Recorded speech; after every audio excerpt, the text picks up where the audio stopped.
Hello दोस्तों, तो आप लोग देख रहे होंगे कि यहाँ पर दूल्हा और दुल्हन आपस में रेलगाड़ी खेल रहे हैं। अरे कहने का मतलब है कि 7 फेरे ले रहे हैं। तो रेलगाड़ी का इंजन बन के जो आगे आगे चल रहे हैं ना, वो है मेरे जीजा जी, और जो पीछे पीछे इंजन का डब्बा बन के चल रही हैं वो है मेरी बहन।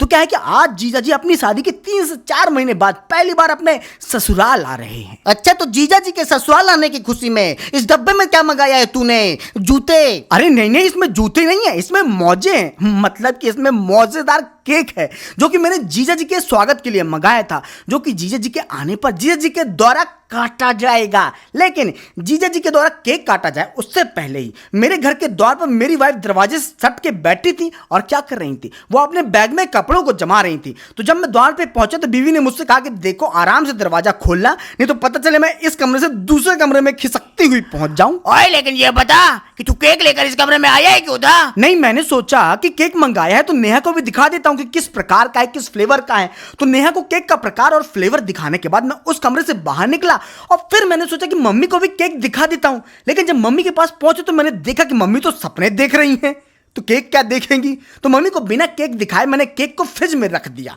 ठंडा होने के लिए, क्योंकि जो जीजा जी हैं वो रात को 10 बजे की ट्रेन से आ रहे थे, जो आने वाली थी रात को 2 बजे। लेट थी ना 3 घंटे। तो फिर मैं भी उस कमरे से वापस अपने कमरे में आ गया। सोचा कि रात को 2 बजे जग के दिखाएंगे, मतलब कि कटवाएंगे केक जीजा जी से। लेकिन सुबह हो गई है। ये तो सुबह होगी रे, लेकिन काकी को तो रात में कटना था ना। ए मुन्ना भाई, काकी को नहीं काटना था, केक को काटना था। हाँ, लेकिन रात में नहीं काट सके, वो इसलिए क्योंकि नींद इतनी गहरी लगी कि नींद में ना तो ये पता चला कि केक काटना है, ना तो ये पता चला कि मच्छर साले हमको काट काट के अपना हैप्पी बर्थडे बनाए जा रहे हैं। अरे झूले ला ले, लेकिन अब तो केक काटो नहीं। बस भैया, हम तो केक काटने की तैयारी कर रहे थे, लेकिन जो हमारी माता श्री हैं वो पूजा करने की तैयारी कर रही थी, इसलिए फूल तोड़ रही हैं। लेकिन हमने घर के बाकी सदस्यों को अलर्ट कर दिया था। हाँ, सीधा कह दिया था केक कटना है, अपने अपने दांत घिस लो, बाद में मत कहना कि बिना मंजन के केक खिला दो, हम नहीं खिलाएंगे। इसके बाद हमने 2 लोगों को ढूंढना शुरू किया, पहला जीजा जी और दूसरा टेबल। तो जीजा जी तो नहीं मिले, पहले टेबल मिली। पहले तो हमने टेबल को लाके कमरे में रख दिया, फिर केक को उठाया और केक को टेबल के ऊपर रख दिया। अब क्या था, जमीन के ऊपर टेबल थी, टेबल के ऊपर केक था, अब बस जीजा जी को लाना था, केक के ऊपर बिठाना था। ऐसा मत करना, देख तेरी बहन भी हंस रही है। नहीं यार, जीजा जी को केक के ऊपर थोड़ी बिठाएंगे, वो बैठेंगे ही नहीं तो बिठा तो देते हम। खैर, इसके बाद अब बारी थी किसकी? इसकी। बुला के ले आता हूँ। यह देवत बारी थी इसके जीजा को जाके बुला के लाने की। हाँ, तो इसके बाद मैं गया जीजा जी के पास। जब उनके पास गया तो देखा वो कप में पकड़े हुए चाय पी रहे हैं। तो मैंने उनके पाँव पकड़ के बोला, जीजा जी आशीर्वाद दीजिए कि मैं आपको खूब सताऊं जिंदगी भर। अरे वाह, क्या आशीर्वाद मांगा है। तो जीजा जी को केक काटने के लिए बुलाने के बाद मैं वापस उस कमरे में आ गया जहां पर केक रखा हुआ था काटे जाने के लिए। थोड़ी देर बाद जीजा जी भी आ गए केक को काटने के लिए। अरे तेरे जीजा जी तो इधर भी चाय लेकर आ गए। हाँ, वो तो ठीक है, लेकिन मुझे घर का एक खास सदस्य दिखाई नहीं दे रहा था। मम्मी कहाँ गई? ये आपकी सास सुनती नहीं है, थोड़ा समझा के जाइएगा यार।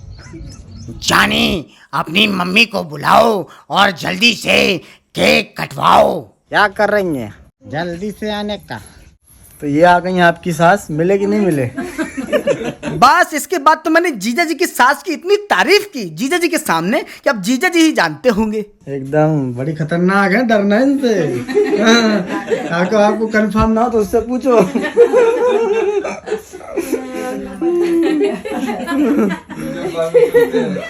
चलो तो चाकू तो दो कि उंगली थोड़ी काटेंगे। भैया जी, तो नीली टेबल के ऊपर नीला चाकू रखा था जो हमको पहले दिखाई नहीं दिया, लेकिन जब बाद में दिखाई दिया तो हमने चाकू को उठाया, टेबल को जीजा जी की तरफ खिसकाया और फिर जीजा जी से बोला, जीजा जी आक्रमण। तो जीजा जी ने केक काटा और सबसे पहले मेरी अर्धांगिनी को खिलाया, उसके बाद अपनी अर्धांगिनी को खिलाया, उसके बाद उनके पास पहुंचा पूरा मोगैम्बो, यानी कि हम। अरे बेटा, लेकिन तुम्हारे जीजा जी ने तो तुमको थोड़ा सा केक खिलाया। हाँ, तो क्या हुआ, मैंने तो जीजा जी के लिए इतना बड़ा केक का टुकड़ा काटा कि वो उस केक के टुकड़े को हिमालय की छोटी मोटी चोटी भी समझ सकते थे। तो पहले तो जीजा जी मुंह ही नहीं खोल रहे थे, तब मैंने जीजा जी से बोला कि जीजा जी, अगर आपने मुंह नहीं खोला तो मैं ये समझ लूंगा कि आप गुटखा खाते हैं, विमल, क्योंकि गुटखा खाने वालों का मुंह ज्यादा नहीं खुलता है। तब जीजा जी ने तुरंत मुंह खोल दिया।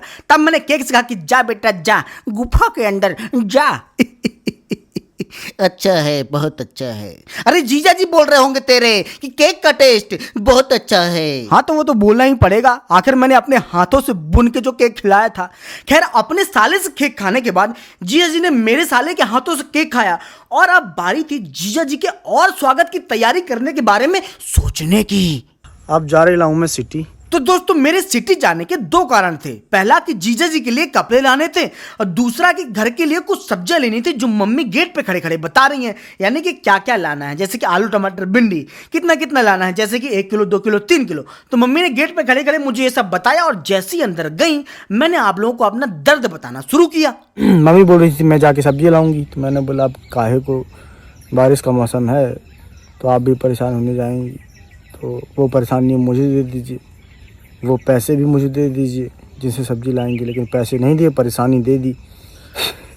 वैसे जो दर्द मैंने आप लोगों को बताया ना वो पूरा का पूरा मेरी मम्मी ने दरवाजे के पास खड़े खड़े सुन लिया और वो समझ गए थे कि मैं मजाक कर रहा हूँ। खैर मैं घर से निकला तो रुका एक दोस्त की दुकान के पास जो बहुत दिनों से बोल रहा था कि भाई मेरे दुकान का कुछ लोगों को बता दो। तो मैंने बोला कि ठीक है भाई, किसी ना किसी व्लॉग में बता दूंगा। तो मेरे भाई की ये दुकान है मिश्रा मोटर्स, पैराडाइज के पास है, मकरोनिया में। अगर आप लोग इलेक्ट्रिक कोई गाड़ी खरीदना चाहते हैं तो भाई की दुकान में एक बार जाके देख लीजिए प्लीज। लेकिन पहले ये बताओ कि तुम अभी कहाँ पर हो? कहाँ पर हो? मैं तो अभी अपने दूसरे दोस्त के यहाँ पे आया हूँ। जब से इसने अपना दूसरा मंजिल बना लिया, यानी कि घर के ऊपर एक और मंजिल, तब से नीचे आने के पहले बालकनी में आता है और कहता है आता हूँ, उसके बाद सीढ़ियां उतरता है। मियाँ कई बार तो नीचे से ऊपर गया बालकनी में और फिर वहां पर जाके बोला आता हूँ।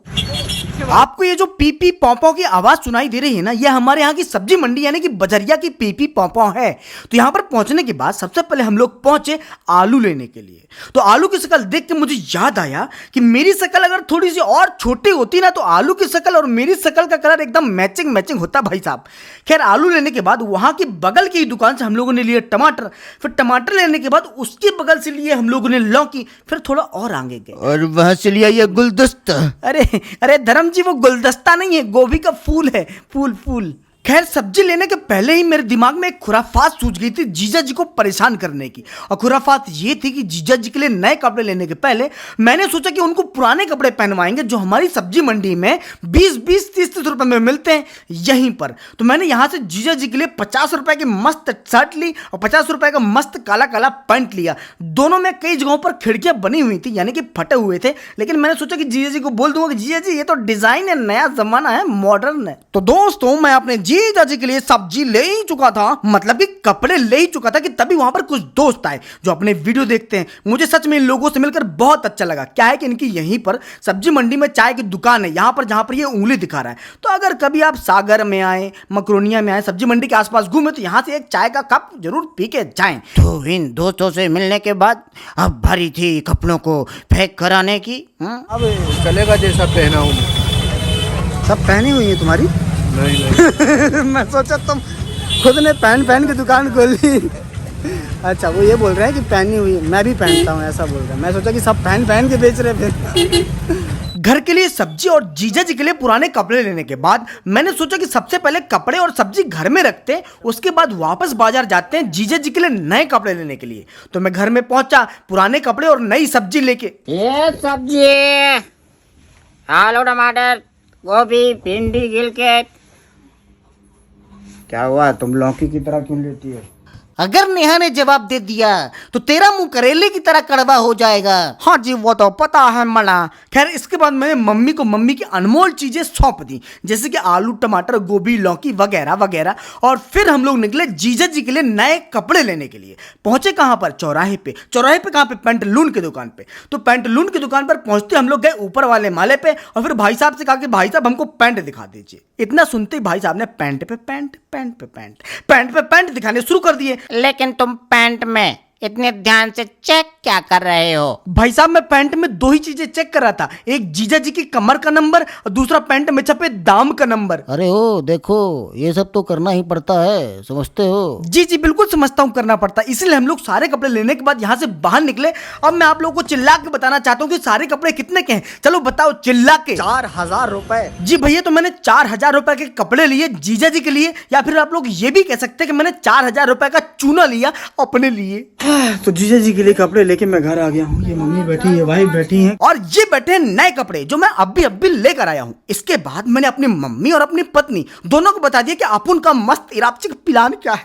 फिर मैंने नए कपड़ों के बैग से नए कपड़े बाहर निकाले और अपनी पुरानी मम्मी को दे दिए। फिर वो पुराने कपड़े जो मैं अभी जीजा जी के लिए लेकर आया हूँ नए कपड़ों के बैग में आराम से जमा के फटाफट रख दिए।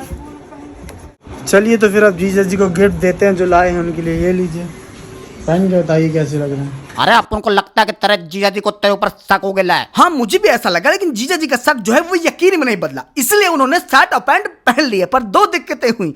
पहली दिक्कत तो ये थी कि शर्ट में पीछे से एक खिड़की बनी हुई थी, और दूसरी दिक्कत ये थी कि शर्ट जीजा जी के पेट के आगे जा ही नहीं पा रही थी। अरे इसका मतलब है कि छोटी पड़ गई थी। हाँ मेरा मतलब वही था कि छोटी पड़ गई थी। ओए लेकिन अब जीजा जी को बता भी दे, ये कपड़े कहाँ से लाया है तू? पता है, ये ठेले से लाया। अरे 100 रुपए मिल रहा है, ये भी बता दे। ये लीजिए, असली कपड़े तो ये यहाँ। अरे नहीं, जीजा जी भी सोच रहे होंगे कि ये मेरे को साला मिला है कि परेशानी मिली है। ये दोस्तों, मुझे उम्मीद है कि आप लोग को ये वीडियो अच्छा लगा होगा। हाँ? तो और भी वीडियोस देखने के लिए YouTube में विक्रम नेहा व्लॉग्स को सर्च करिए। अच्छा लगे तो सब्सक्राइब करिए, वहां पर व्लॉग्स आते रहते हैं। तब तक के लिए बहुत बहुत धन्यवाद।